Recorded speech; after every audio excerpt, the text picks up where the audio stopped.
Exclusivo, o vídeo de hoje do canal do Nicola te conta sobre um probleminha entre Igor Coronado e Emiliano Dias no Corinthians. Vídeo de hoje do canal do Nicola traz mais detalhes sobre o tema e fala também das dívidas do Corinthians. Quero te especificar quanto o Timão deve para cada um dos seus credores. Você sabia que Corinthians e Nike renovaram seu contrato?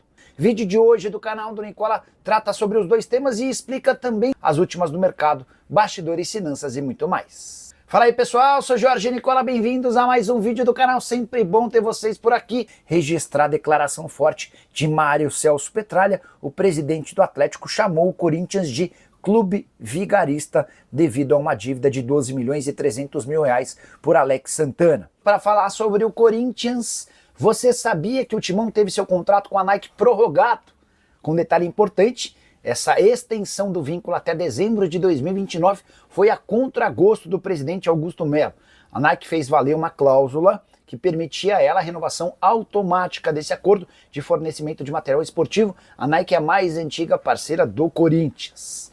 O Timão na temporada passada batalhava por um belo reajuste nos valores, por entender que a Nike banca muito menos ao Corinthians do que a Adidas paga ao Flamengo. Pois bem, a Nike, baseada no que já estava previsto no contrato, acresceu pequenas coisinhas e vai seguir mantendo um pagamento de 6 milhões e 200 mil dólares por ano como remuneração fixa, além de um aumento de 25% no repasse do valor líquido das vendas. Existem uma série de bônus atrelados a título e descontos em caso de desempenho ruim do time relacionado à parte esportiva. Corinthians e Nike que também discutem uma série de taxas que o Timão tem a pagar para a fornecedora de material esportivo. Até por conta dessa situação que eu acabei de contar, Corinthians notificou a Nike que não considera essa renovação de contrato legal. E a justificativa se dá porque a Fisia, que é a representante legal da Nike, é que teria levado adiante essa extensão do acordo.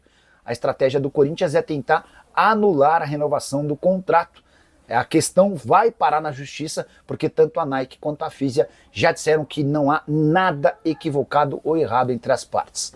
Só para completar o noticiário corintiano, Timão empatou em 1-1 contra o América de Cali na noite dessa terça-feira na Colômbia. Corinthians sai perdendo e chega ao gol do empate em finalização de Mateuzinho, que desvia no adversário.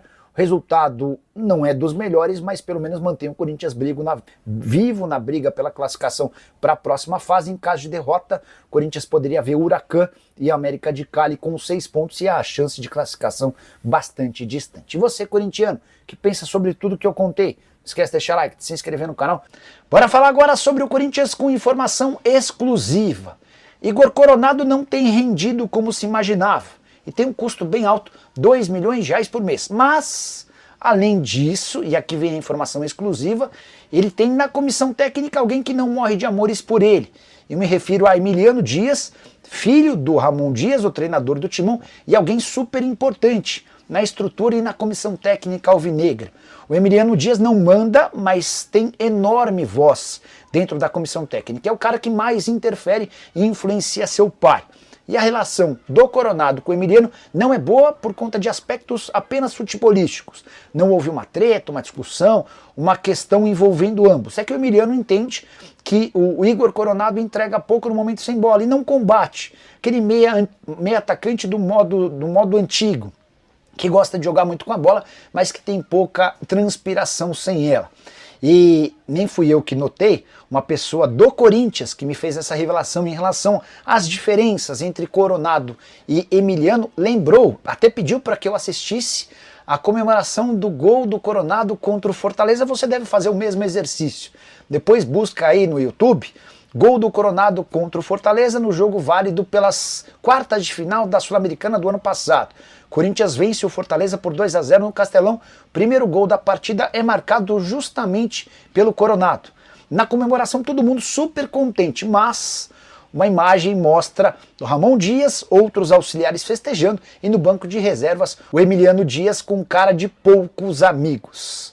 A partir daí, dentro do Corinthians, ficou muito clara essa diferença entre o auxiliar técnico, que tem bastante moral interna, com relação ao meio-campista. Coronado, que na atual temporada soma 13 jogos e apenas 2 gols marcados, foi titular na vitória contra o Vasco por 3-0, mas não foi utilizado no duelo contra o América de Cali, partida em que o Corinthians preservou alguns dos seus titulares.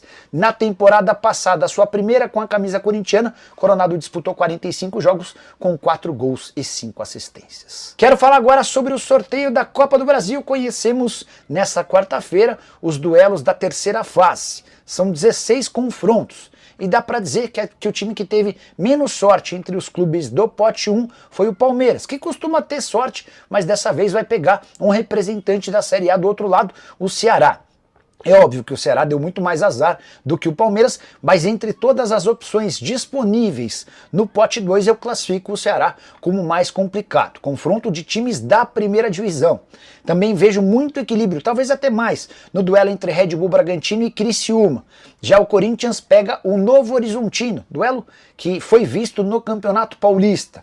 Já o Vasco pega o campeão paranaense Operário, o Fortaleza faz clássico nordestino contra o Retrô, enquanto o Fluminense pega a Aparecidense, o Botafogo encara o Capital e o Inter pega o Maracanã. Para mim, esses três, Fluminense, Botafogo e Internacional, os maiores sortudos desse sorteio. O que você pensa sobre esse duelo, todos esses duelos, esses 16 duelos de terceira fase? Gostaria que você usasse o espaço para comentário para apontar seus favoritos e também azarões, beleza? Hora de falar sobre o Corinthians, quero te explicar para quem o Corinthians deve. E antes de falar sobre isso, deixa eu só trazer uma atualização. A Justiça aprovou o regime centralizado de execuções sugerido pelo Corinthians. Dessa maneira, o plano vai permitir ao Timão quitar suas dívidas cíveis e trabalhistas utilizando 4% das receitas mensais recorrentes. Do que se trata? Bilheteria, TV, entre outras coisas. Então, 4% de tudo que for arrecadado no mês vai ser repassado para as questões de dívidas trabalhistas e cíveis. Outros 5% das vendas de atletas vão para um leilão reverso, com desconto mínimo de 30% para pagamento nos próximos 10 anos. Só para completar, agora sim te explicar para quem e quanto o Corinthians deve. A maior dívida do Timão hoje é com cíveis e trabalhistas. Dívidas cíveis e trabalhistas são 926 milhões de reais. Há outros 817 milhões com dívidas tributárias. Essa é a dívida que menos causa preocupação, até porque são dívidas a longo prazo, para completar mais 677 milhões de reais com o financiamento da Neoquímica Arena. O estádio corintiano foi alvo de uma grande vaquinha virtual. Imaginava-se, pelo menos por parte de torcedores, que o Corinthians teria a capacidade de quitar desse financiamento. Até agora, quase 40 milhões arrecadados, que garantiram uma pequena economia, mas a dívida segue bastante alta. E você, o que pensa sobre o Corinthians? E tudo que eu contei, já uso espaço para comentário. Não esquece de deixar like, de se inscrever no canal. Para falar sobre o Corinthians, repercutindo uma informação do meu amigo Samir Carvalho, setorista do Corinthians. Ele afirma que o Timão está negociando com 3 medalhões, um zagueiro, um meio-campista e um ponta, para que eles se tornem reforços na metade do ano. Confesso que fiquei surpreso com a notícia e fui confirmar com as minhas fontes, que imagino que nesse caso sejam diferentes da do Sabir. O que eu ouvi é de que a condição financeira do Corinthians não permite investimentos, nem em atletas livres, muito menos em atletas com a necessidade de aquisição de direitos econômicos. O Corinthians passa por enormes dificuldades financeiras. Segundo essa minha fonte, a imprensa não tem a mínima ideia de quão problemático tem sido gerar e levar o Corinthians adiante com tantas contas a pagar e com uma arrecadação bem menor do que aquela que se imaginava. Até por isso, só devem chegar reforços para substituir atletas negociados. Vamos imaginar que o Bidon seja vendido, operação de 20 milhões de euros. Uma pequena parte dessa grana pode ser reutilizada na contratação de um substituto por Bidon. Yuri Alberto sai, vai jogar na Inglaterra, a gente está supondo alguma negociação para metade do ano. Com uma pequena receita da venda do Yuri Alberto, o Corinthians poderia pensar na contratação de atletas. Mas, se não sair ninguém, o Corinthians assegura, pelo menos essa é a minha fonte importante e próxima ao presidente Augusto Melo, que não existirão reforços. E essa posição é reforçada pelas janelas de janeiro e essa atual. O Corinthians não teve capacidade financeira de buscar contratações. É óbvio que existe o interesse, é óbvio que existe uma movimentação, o Fabinho Soldado e o pessoal do Scout está de olho em alternativas, mas a falta de recursos tem impedido que o Corinthians seja mais presente na janela de contratações. E o fato de o Corinthians ter um time campeão paulista gera internamente a expectativa de que o time é capaz de brigar por outros títulos, mesmo sem outros reforços. Você pensa o quê sobre o tema? Já uso espaço para comentário para falar sobre o Corinthians e uma estratégia arriscada em relação aos 7 jogadores cujos contratos se encerram até dezembro. O caso mais grave é do Giovani, atacante revelado na base, cujo vínculo se encerra em julho. Importante dizer que o Giovani até atua um pouquinho na base, mas ele não era da base do Corinthians, ele foi comprado do Capivariano. E não houve acerto em relação ao contrato do Giovani. O Corinthians fez algumas propostas, as ofertas foram recusadas. O Giovani chegou a ser afastado recentemente, voltou a atuar no time principal, mas é o que tudo indica, deixará o timão sem custos. Outros 6 jogadores têm contrato até dezembro, são eles Maicon, Thales Magno, Romero, Gustavo Henrique, Angeleri e Matheus Bidu. Desses, Maicon, Thales Magno e Angeleri têm contratos com outros clubes e estão emprestados, então seriam negociações à parte. Já Romero, Gustavo Henrique e Matheus Bidu dependem do Corinthians, de o Timão procurá-los para anunciar ou demonstrar a intenção da extensão dos vínculos. Mas Fabinho Soldado, que é o diretor executivo de futebol do Corinthians, afirmou o seguinte, abre aspas, ainda não iniciamos as tratativas das contratações ainda não iniciamos as tratativas dos contratos que estão por vencer. Não é o momento ainda de conversar sobre isso. Nem os atletas ainda estão preocupados, afinal de contas, estamos no segundo jogo do Brasileiro. Então, tem muita coisa pela frente, fecha aspas.